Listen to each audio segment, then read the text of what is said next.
Hello guys, आपका हमारे channel में स्वागत है। आज की इस वीडियो में हम ब्लिंकिंग के बारे में बात करने वाले हैं।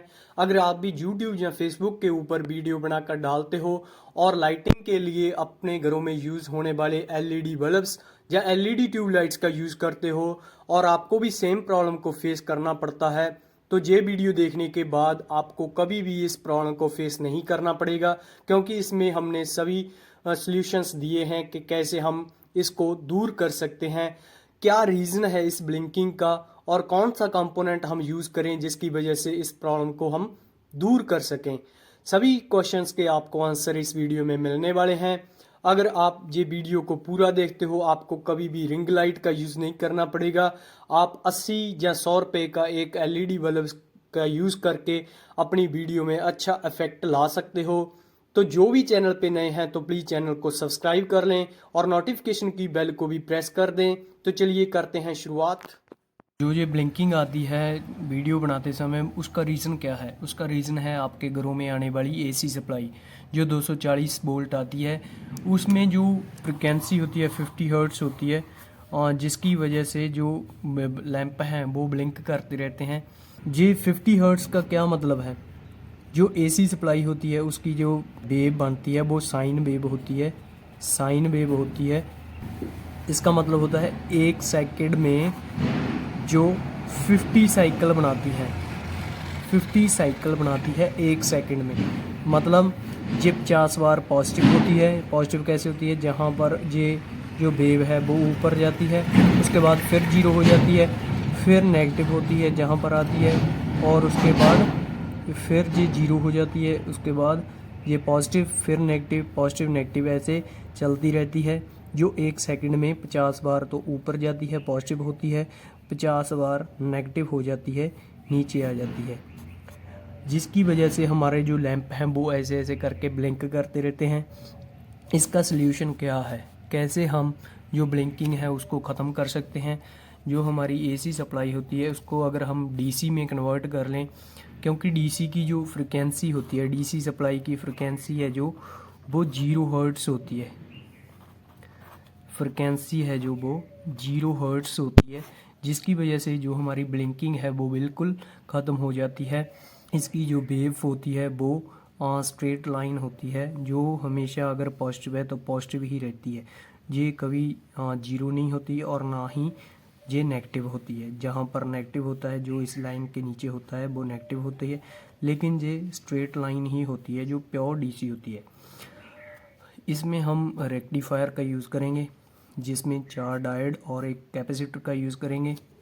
तो इसमें 4 डायोड लगे हुए हैं, 1 2 3 और 4, और इसका एक पॉजिटिव होता है और एक नेगेटिव होता है।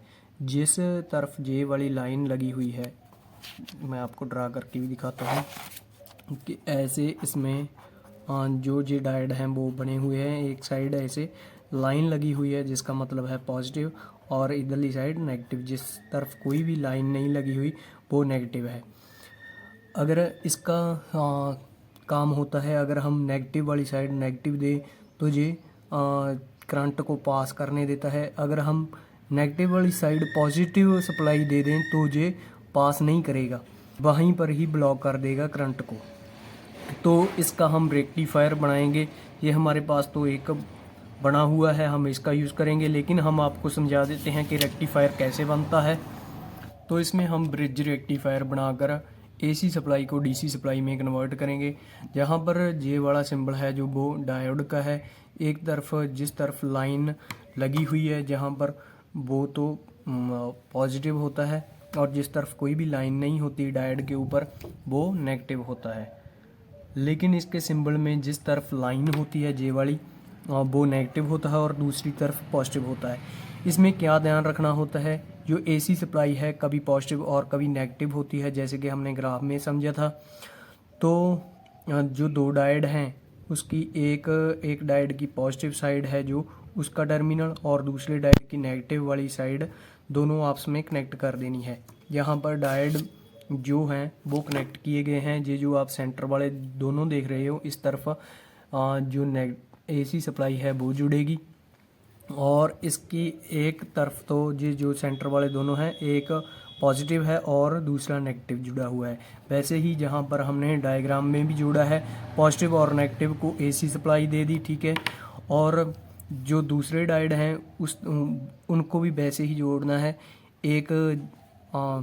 एक और डायोड लेना है, तीसरा डायोड, जिसकी एक लेग जो नेगेटिव वाली साइड है वो दूसरे डायोड जो हमने पहले जोड़ा था उसकी नेगेटिव के साथ ज्वाइंट कर देनी है। जो डीसी सप्लाई है उसमें हमने बस इतना ध्यान रखना है, जिस तरफ से हम आउटपुट लेंगे उस तरफ जो नेगेटिव है वो नेगेटिव वाली साइड रखनी है, जे वाली लेग दोनों इकट्ठी कर देनी है, और दूसरे दोनों डायोड की पॉजिटिव वाली साइड है जो वो जहाँ पे डीसी सप्लाई के आउटपुट निकाल लेनी है हमने। जो एसी सप्लाई की एक और सप्लाई देनी है वो जहाँ पर जो हमने 3 और 4 नंबर डायोड लगाया था उसकी एक पॉजिटिव और नेगेटिव साइड को जोड़कर वहाँ से हमने इनपुट दे देनी है, एसी इनपुट। अगर आपको समझ नहीं आ रहा तो जे भी आप देख सकते हो, इसमें भी इन्होंने ऐसे ही जोड़ा हुआ है सर्किट में। जो जे वाली साइड है पॉजिटिव और नेगेटिव, जो फर्स्ट नंबर और 4 नंबर है इनको एसी वाले को एक साइड कनेक्ट किया है पॉजिटिव, नेगेटिव और पॉजिटिव को जहाँ पर जे वो जो जा रहा है कनेक्शन जहाँ पर जोड़ा गया है पॉजिटिव और नेगेटिव, ठीक है। और इसका भी नेगेटिव और पॉजिटिव दोनों एक तरफ जोड़े गए हैं, जहाँ पर हम एसी सप्लाई की एक तार इन दोनों में से एक के साथ जोड़ देंगे और दूसरी की एक साइड किसी के साइड भी जोड़ सकते हैं। तो जो हमारी आउटपुट है जहाँ से मिल जाएगी हमें, जे वाले दोनों नेगेटिव पॉजिटिव हैं, जो जे लाइन आप देख पा रहे हो, जे पॉजिटिव की साइड है जे वाली, जहाँ से हमें डीसी आउटपुट मिल जाएगी। जे वाली पॉजिटिव है जहाँ से पॉजिटिव मिल जाएगा और दूसरी तरफ से नेगेटिव मिल जाएगा। जैसे मैंने पहले आपको बताया था, अगर एक तार एसी की एक तार में जो पॉजिटिव है अगर पॉजिटिव आ रहा होगा तो वो इस डायोड से, अगर हमने जहाँ पे तार लगाई हुई है इस डायोड से होता हुआ पॉजिटिव जहाँ पे जाकर जहाँ पे चला जाएगा। अगर नेगेटिव आ रहा है दूसरी तरफ इसी तार में तो नेगेटिव है वो इस डायोड से गुजर जाएगा। तो इनका काम यही है कि पॉजिटिव को आगे पास कराना है। अगर पॉजिटिव वाली साइड नेगेटिव आ गया चार्ज तो उसको पास नहीं कराता, वो ब्लॉक कर देता है। तो जो जे वाला रेक्टिफायर है एक तरफ तो नेगेटिव ही रखता है और दूसरी तरफ पॉजिटिव ही रखता है। जे इंटरचेंज नहीं करता, कभी पॉजिटिव कभी नेगेटिव ऐसे नहीं करता। जिस तार में पॉजिटिव आ रहा है पॉजिटिव ही भेजेगा। तो ये बन गया पल्सेटिंग डीसी, हमें आउटपुट मिल गई है जहाँ से हमें पल्सेटिंग डीसी सप्लाई मिल गई है। लेकिन इसको और प्योर करना है। पल्सेटिंग ऐसे ऐसे ब्लिंकिंग तो होती रहेगी, लेकिन इसको और ख़त्म करने के लिए क्या लगाएंगे, हम एक कैपेसिटर का यूज़ करेंगे। जे आप देख पा रहे हो, जे है हमारे पास कैपेसिटर 450 वोल्ट 35 माइक्रोफैरड, इसका यूज़ करेंगे। जहाँ पर हमने लगा दिया पैरेलल में लगाने के बाद हमारे पास जो प्योर डीसी सप्लाई है वो हमें मिल चुकी है, प्योर डीसी सप्लाई मिल गई है। तो हम अब इसके करते हैं कनेक्शन।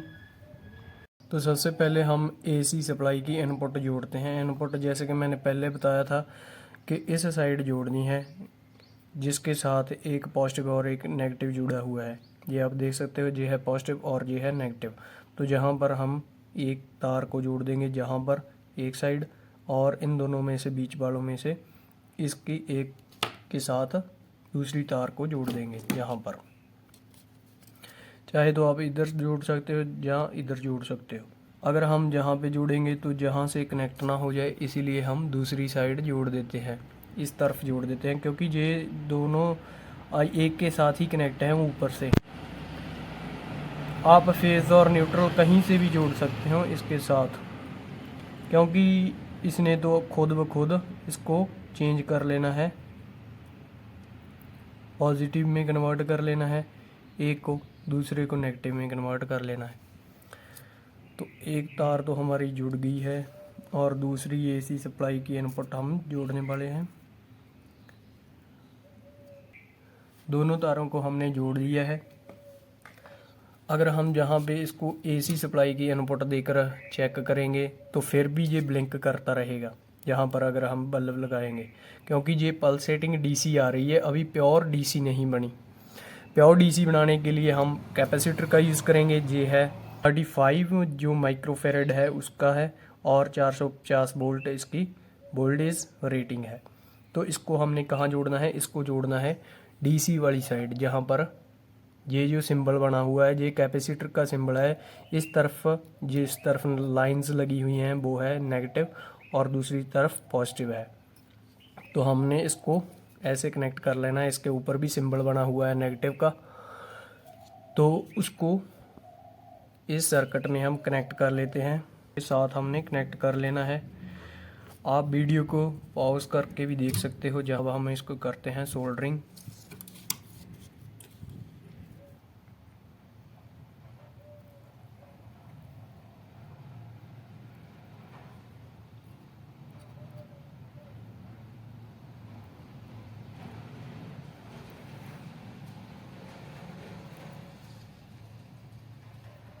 यहीं से ही हम आउटपुट ले लेंगे।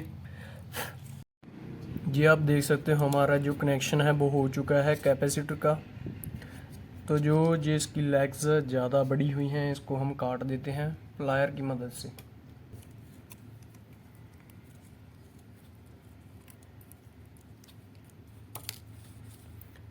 तो एक हमने लैंप लेना है। अगर आप चाहो तो 2-3 बल्ब भी इसके ऊपर लगा सकते हो, लेकिन हम वीडियो में आपको एक बल्ब लगा कर ही दिखाएंगे कि इसकी परफॉर्मेंस क्या रहती है। जो होल्डर में से 2 तारें निकलेंगी वो डीसी सप्लाई वाली साइड लगा देनी है। जिस साइड हमने कैपेसिटर लगाया था उसी कैपेसिटर की एक लेग के साथ हमने ये दोनों तारों को लगा लेना है, जहाँ से हम इसकी आउटपुट ले लेंगे।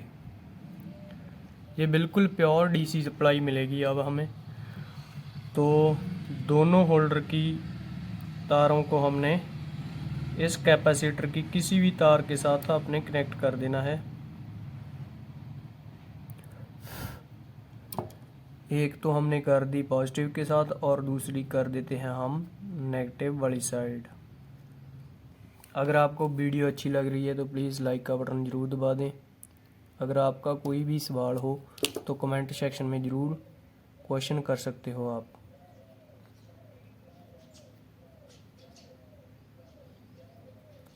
सोल्डरिंग लगाते समय ध्यान रखना है कि ये दोनों तार आपस में शॉर्ट ना हो। तो हमारा जो सोल्डरिंग है वो हो चुकी है। ये आप देख सकते हो हमारे कनेक्शन बिल्कुल ओके हैं। हमने क्या चीज़ लगाई है, हमने 4 डायोड लगाए हैं ब्रिज रेक्टिफायर बनाकर, और एक कैपेसिटर का यूज़ किया है जो डीसी को फिल्टर कर देगा, पल्सेटिंग डीसी को प्योर डीसी में कन्वर्ट कर देगा, और हमें जो प्योर डीसी मिलेगी उसकी वजह से हम अपने बल्ब्स को ग्लो करवाएंगे, जिसकी जो ब्लिंकिंग है वो बिल्कुल ख़त्म हो जाएगी। तो अब हम आपको चेक करके दिखाते हैं। ये जो वायर है, केबल है, उसको हम इनपुट किसी भी सॉकेट में लगा लेंगे। तो एक हमने एक्सटेंशन बोर्ड लिया है, उसमें हम इसकी जो हमने सर्किट बनाया है उसकी इनपुट को इसमें लगाएंगे। तो अगर ब्लिंकिंग बिल्कुल ख़त्म होगी तो प्लीज़ लाइक का बटन ज़रूर दबा देना। हमें उम्मीद है कि ब्लिंकिंग बिल्कुल ख़त्म हो चुकी होगी। तो चलिए करते हैं चेक। ये देखो जो ये वाला बल्ब है बिल्कुल भी ब्लिंक नहीं कर रहा। देखो कितनी ज़्यादा इसकी ब्राइटनेस है। और इतना ध्यान रखना है कि आपने इन जो कंपोनेंट लगाए हैं उनके साथ आपने अपनी फिंगर को टच नहीं करना, क्योंकि इसमें 220 वोल्ट सप्लाई आ रही है जो डीसी में कन्वर्ट हो चुकी है। तो बिल्कुल भी ब्लिंकिंग नहीं हो रही। और मैं आपको दूसरा बल्ब भी लगा कर दिखाता हूँ जिसके साथ हमने ये वाला जो सर्किट है वो नहीं लगाया। ये हमारे पास दूसरा बल्ब है जो हम चेक करेंगे कि ब्लिंकिंग होती है या नहीं। इसमें हमने सर्किट नहीं लगाया हुआ। तो इन तारों को हम निकाल लेते हैं और इसको लगा देते हैं प्लग में। तो इसमें देखना कि कितनी ज़्यादा ब्लिंकिंग होगी। ये देखो कितनी ज़्यादा जो वीडियो में ब्लिंकिंग आ रही है, ये आपको ऐसे ऐसे करती वीडियो नज़र आ रही है। तो यही रीज़न है एसी सप्लाई का। क्योंकि इसमें जो फ्रिक्वेंसी होती है 50 हर्ट्ज़ होती है, जिसकी वजह से एलईडी बल्ब्स होते हैं वो ब्लिंक करते रहते हैं। लेकिन अगर हम इसी एसी सप्लाई को प्योर डीसी में कन्वर्ट कर लें तो जो हमारी वीडियो में आने वाली ब्लिंकिंग है वो ख़त्म हो जाती है। तो एक बार और चेक करते हैं। ये देखो इसमें कितना ज़्यादा डिफरेंस है, बहुत ज़्यादा डिफरेंस है। बिल्कुल भी जो ब्लिंकिंग है वो नहीं आ रही। ये रहा हमारा जो सर्किट है और यहाँ पर चेक करो आप। उम्मीद करते हैं आपको वीडियो अच्छी लगी होगी, तो लाइक का बटन ज़रूर दबा देना। और एक बात और, अगर आप इसके ऊपर 3-4 बल्ब, कितने मर्जी बल्ब आप इस सर्किट के साथ जोड़ सकते हो, जितने भी आपको सफिशेंट लगे आपकी वीडियो के लिए। इस सर्किट के ऊपर कोई भी इफ़ेक्ट नहीं पड़ने वाला। जो जे वाला हमने कैपेसिटर लगाया है उसकी एक और ख़ासियत है, जब हम इसकी स्विच को ऑफ़ करेंगे तो जो हमारा बल्ब है वो एकदम से बंद नहीं होगा, ये धीरे धीरे अपनी रोशनी को कम करता जाएगा, क्योंकि इसमें जो चार्ज है वो इस कैपेसिटर में स्टोर हो जाता है, जिसकी वजह से ये धीरे धीरे बंद होता है। तो मेन प्रॉब्लम हमारी ब्लिंकिंग की थी वो इसमें सॉल्व हो चुकी है। अगर आपको किसी और टॉपिक के ऊपर वीडियो चाहिए तो प्लीज़ कमेंट सेक्शन में ज़रूर कमेंट लिखना। जिन्होंने अभी तक हमारा चैनल सब्सक्राइब नहीं किया तो प्लीज़ सब्सक्राइब कर लें और नोटिफिकेशन की बेल को भी प्रेस कर दें, ताकि जब भी हम कोई इन्फॉर्मेटिव वीडियो लेकर आएँ आपके पास तुरंत नोटिफिकेशन चला जाए। ये बड़ा बल्ब कितना ज़्यादा ब्लिंक कर रहा है, जिसमें हमने कोई भी कंपोनेंट नहीं लगाया। इसमें हमने अपना खुद का बनाया हुआ सर्किट लगाया, जिसकी वजह से कोई भी ब्लिंकिंग नहीं आ रही। आप ऐसे ही सर्किट को बनाकर अपनी यूट्यूब या फेसबुक के लिए वीडियो को शूट कर सकते हैं। आपको ज़्यादा पैसे खर्च करने की ज़रूरत नहीं है, आप सिंपली ये सर्किट बनाएं और अपनी वीडियो को रिकॉर्ड करें। मिलते हैं किसी और जानकारी वाली वीडियो में, तब तक के लिए रब रखा।